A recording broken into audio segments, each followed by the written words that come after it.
Hey, what's going on, everyone? So I wanted to make a video today to go over a trade that I took on US30 that netted me a 1 to 6 risk to reward, and why exactly I took the trade, just so that you can understand better how I trade and everything. I think a lot of traders really just make things complicated. Keep it simple, and that's where you'll make most of your money. But without further ado, let's get it. Let's go. And I love being able to share free content and sharing everything with you guys, sharing the journey. So if you like this video, don't forget to leave me a like and definitely subscribe for more videos in the future. Okay, so today is Wednesday, May 29th. So this is for tomorrow's news. But for today's news, as you can see, when you scroll down, we had two news events that affected the US dollar. So we had news at 9:59 a.m., but it was a orange folder, so it won't really be that much impact. And then we also had FOMC meetings, FOMC minutes. So this is just like a recap of what happened during the last FOMC. So not the exact same thing, but it just gives you a grasp of it. And if you ever want more info on what all these things are, this is basically that. It basically gives you more info on it, and you have the previous ones that happened as well. But me knowing that there was FOMC, I wasn't really worried that there wasn't going to be a good setup. And I'm just going to go through and show you guys what I seen on US30 and why I basically ended up taking that trade. So as you can see over here, we had a lot of bearish structure starting here. I usually like to start on the 4-hour zone just so that it makes more sense. But I start on the 4-hour zone. We had a lot of bearish structure on the daily time frame. Sorry, since Monday at 9 p.m., we were very bearish. We pushed off, and then we found common ground here at 1 p.m. And then the market went up. So, and also just going more in depth, over here, we see in the fair value gap. Also, if you guys want something that's more easier to spot the fair value gaps, maybe it's not your strong suit, maybe you're not that great at seeing it, there is an indicator called, I'm going to just pull it up on the screen. This is the indicator that I use to see where the fair value gaps are, so I don't have to see it myself. I can, but it's just a lot easier to do it this way.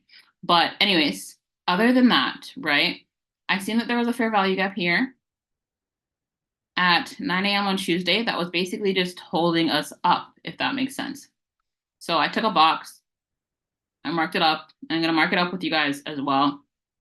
So I know that there's a fair value gap right here on the chart that we can potentially play into, right? If the structure stays bearish. So I'm gonna go down to the 2-hour to explain it a lot better as well.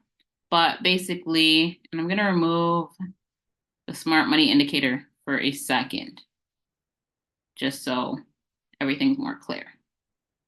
Everything, actually. Actually, everything.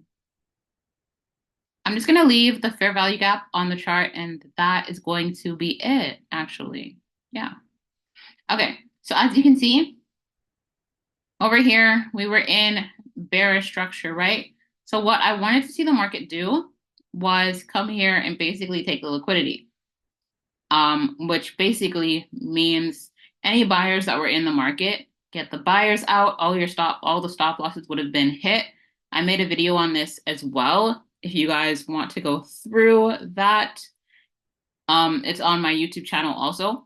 But over here, as you can see, right, we came here at 5 a.m. I also made a video going over fibs, which is what I'm going to do right now and put on the chart as well for you guys. So on the 4-hour time frame, we can see that there was bearish structure here. So I usually like to take my fib from zone to zone. So up here, we started having selling pressure until right about here, right? Right about here at 1 a.m. And then it was bearish after. But basically, I take that zone, I have it on the chart, and then this will tell me where we could potentially see buyers and sellers come back into the market. So I usually use this particular zone right here, which I'm going to mark up on the chart as well. And this So like that, basically. So this is the zone that I use. You don't necessarily have to do this, but it just lets you know kind of ahead of time. Since I am just like a price action trader, I mainly just trade with price action, imbalances, and stuff like that. So yeah, that's why I use that. And then, so we're going to go over to the 1 hour. And as you can see, the 1 hour basically has the exact same structure, right? As you can see right here, we have the exact same structure slash setup. So right here, we have the same zone. So what I wanted to see was, okay, cool. I want to see liquidity be swept, meaning that they take out all the buyers that are in this area that think that the market's going to go up higher. If you go to like the 30-minute and the 15-minute and then the 5-minute, you'll see it just a lot more clearer, right? Clearer, right? So as you can see right here, we had a lot of accumulation slash sideways price action within this zone. Their market wasn't really moving at all. And then you had an impulsive move up. And then we tricked people into thinking that the market would go higher, but we never closed above. So taking buys here wouldn't have made much sense. Plus, we also created a higher high. When the market usually creates a higher high, the market reverses afterwards. Higher high, higher low, higher high, higher low. But basically, I wanted to see that structure maintained bearish and continued to come back into my zone, right? These lines are my zones that you see on the chart. So I waited for this candle to close, and then I ended up getting in at this candle at 9:45 a.m. And then I rode this trade zone to zone. So as you can see, I rode this trade until right here at the end, and I got out of this trade at about 10:50. So I was in this trade for an hour, and I caught a 1-to-6 risk to reward. For me, that was a pretty solid setup. And on our way down, we created fair value gaps as well. They're not showing right now, but this is a fair value gap also. And that's pretty much about it. And when you think fair value gap, just think a candle that moves very quickly, but has no wicks in between both sides of the candle, right? So that's it for that and the breakdown of it.